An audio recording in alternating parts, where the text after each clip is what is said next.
নমস্কার, আমি পূজা। আবারও অনেক দিন পর এলাম, তাই না? আমি ভাবছি ইউটিউবে তো কোনো ভিডিও আপলোড দেওয়া হয় না, কি ভিডিও দিই। তো আমি বেশ কিছুদিন আগে রিঠা মাছের ঝোল করেছি, সেটাই রাখা ছিল করে। তো আমি ভাবলাম আজকে এটা আপলোড দিই, তাই দিলাম। আর তোমরা ভিডিওটা কন্টিনিউ করো, দেখো আমি রিঠা মাছের ঝোলটা কীরকমভাবে করেছি, আর তোমরা কীভাবে করো সেটা কিন্তু কমেন্টে অবশ্যই জানাবে। তো কড়াইটা গরম হয়ে যাওয়ার পর আমি তেলটা দিয়ে নিচ্ছি। তেলটা গরম হলে তবেই মাছটা দেব।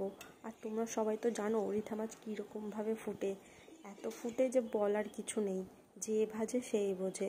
তো আমি যখন ভাজছিলাম, জানো তো ভিডিওতে তোমরা দেখতেই পাবে গ্যাসের চারপাশটা তেলে ভর্তি হয়ে গেছে।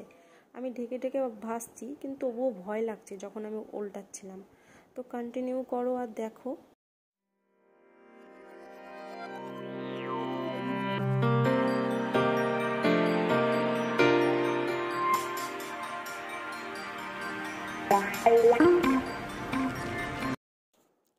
এবার আমি মাছগুলোকে উল্টে নেব। ঢাকনাটা আমি উঠাতে খুব ভয় পাচ্ছিলাম, এত জোরে তেল ফুটছে, আর উনানে পড়ছে তো আগুন আরও ওঠে আসছে যেন। তো আমি এবার মাছগুলো উল্টাবো, দেখো তোমরা কীভাবে তেল ফুটছে। একটু ভয় লাগছে, কিন্তু উল্টাতে তো হবেই, তাই একটু উল্টে নিই। আর কীরকমভাবে তেল ফুটছে তোমাদের সে সাউন্ডটাও দিচ্ছি, দাঁড়াও।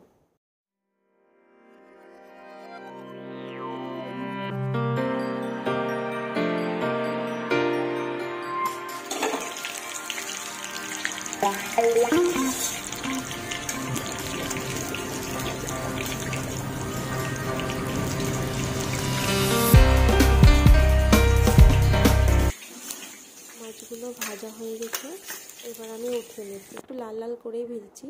আর আমি এই তেলে দিয়ে দিলাম পেঁয়াজ আর লঙ্কা। এটাকে একটু ভালো করে ভেজে নেব। আর তারপরে আমি ভাজা লাল হয়ে গেলে তারপরে কিন্তু এই মশলা দেব। আমি এই ধরো রসুন, পেঁয়াজ, আদা, জিরে, পোস্ত, এগুলো একটু বাদাম, এগুলো পেস্ট করে রেখেছি। তো একটু লাল হয়ে যাবে, তারপরে আমি এই পেস্টটা কিন্তু এর মধ্যে দেব। এবার মশলাটা দিয়ে নেব। আর মশলাটা হালকা ভেজে পেঁয়াজটা গলার পরে একটু টমেটো কুচি দিয়ে নিচ্ছি।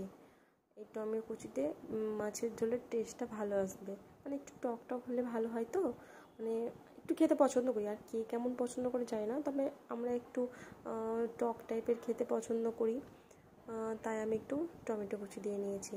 আর একটু আমি গরম মশলা ওর মধ্যে ঘুরিয়ে দিলাম, একটু ভালোভাবে কষিয়ে নেব। মশলা কষানো হয়ে গেলে এর মধ্যে আমি দিয়ে দেব কয়েক চামচ টক দই।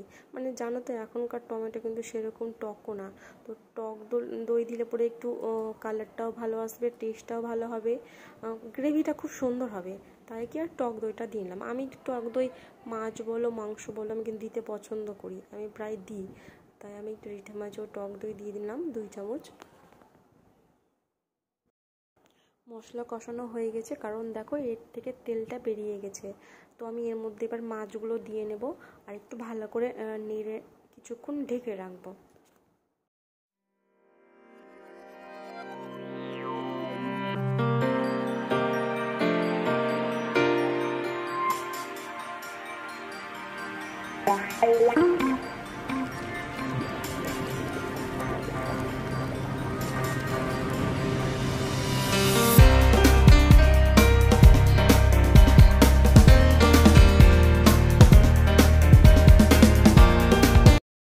দেখো মশলাগুলো কিন্তু মাছের গায়ে একদম ভালোভাবে লেগে গেছে।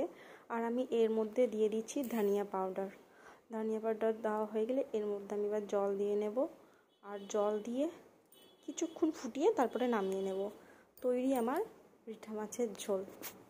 কেমন হয়েছে কমেন্টে কিন্তু অবশ্যই জানাবে, আর তোমরা কেমন করো সেটাও কিন্তু লিখবে।